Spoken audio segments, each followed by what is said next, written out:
The dramatic cliffs and endless beaches of Rio de Janeiro makes it the city that probably first comes to mind when you think of Brazil. But Sao Paulo, the largest metropolis in the southern hemisphere, is the true economic engine of the world's sixth most populous country.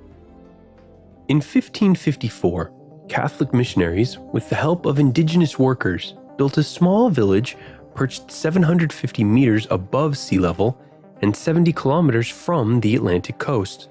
It was the only inland settlement in the country, a jumping-off point for expeditions of conquerors, slave traders, and gold hunters. In the 1800s, Brazil became the world's leading coffee producer, but the farmers in Rio overcultivated their soil, giving Sao Paulo an opening to become the country's agricultural hub.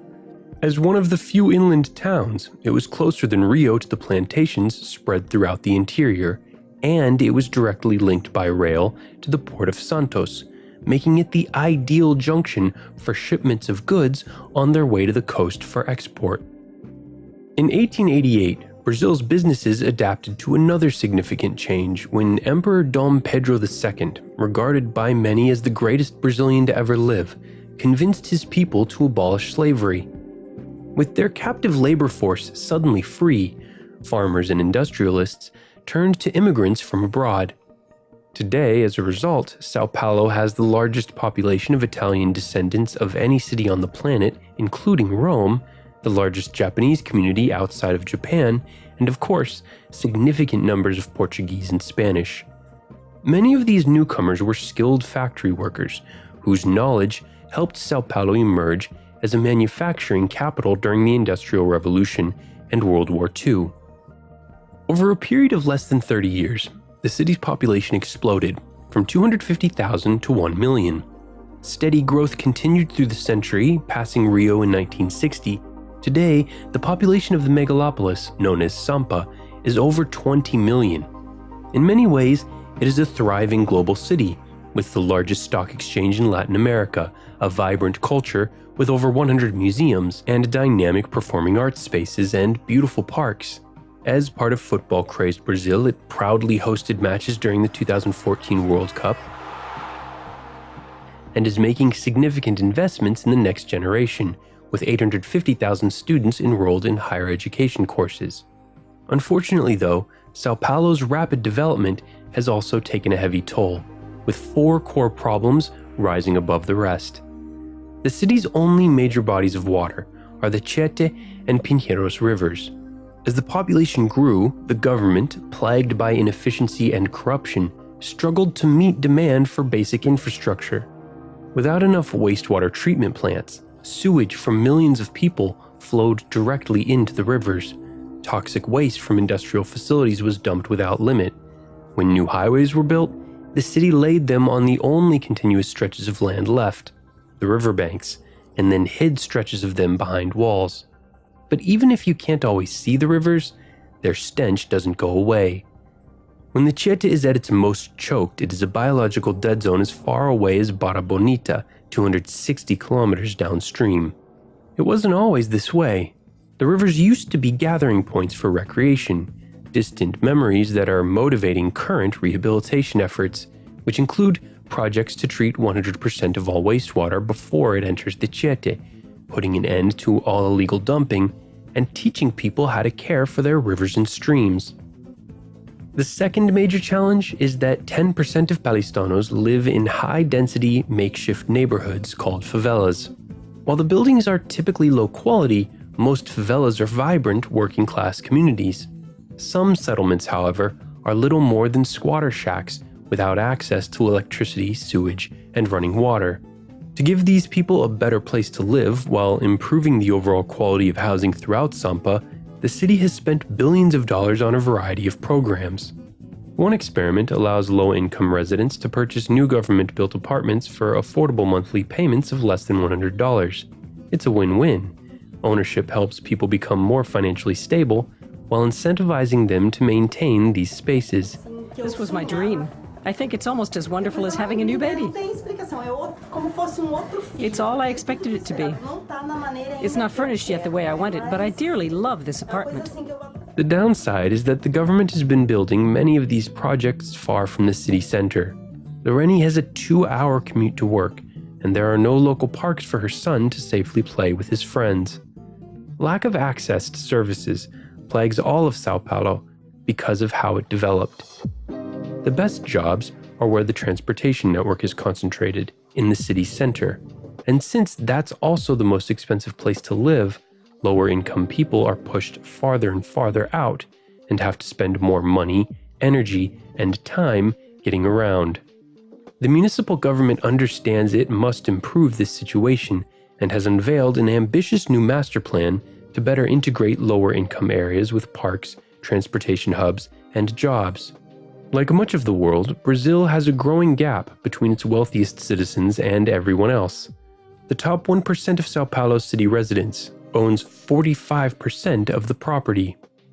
The master plan addresses this by mandating that private property owners who underutilize valuable city space need to either meet scheduled deadlines for putting that space to better use or pay a progressively costly urban property tax.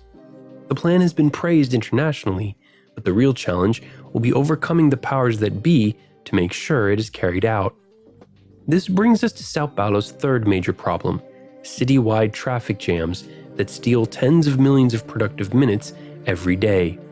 In the last decade, the population increased 11%, but the number of cars grew 113%, 10 times as fast. Congestion is so bad that wealthy Paulistanos are flocking to the air, and the city now has the world's largest helicopter fleet. The ability of the wealthy and powerful to avoid their city's problems by literally flying over them has contributed to a sense of complacency among the leaders of Brazilian society. Like many other nations, it is now reckoning with the damage caused by politicians who put personal greed over the best interests of the people. An example of this is a shiny new high-speed rail line connecting Sao Paulo and Rio that the federal government promised to build in its winning bids for both the 2014 World Cup and 2016 Olympics. But 2 years after the flame left Rio, the rail project hasn't even broken ground. Paulistanos are fed up. Hundreds of thousands protested to demand solutions to the mobility crisis, forcing local officials to listen to people and integrate their best ideas into the master plan, like how best to expand the number of roads and metro lines, increase express bus routes, build networks of dedicated bike lanes, and concentrate housing near public transport hubs to maximize employment opportunities. Sao Paulo's most distressing challenge reached a critical point 4 years ago, when the region suffered the worst drought in its recorded history, as just half the rain fell from the previous driest year.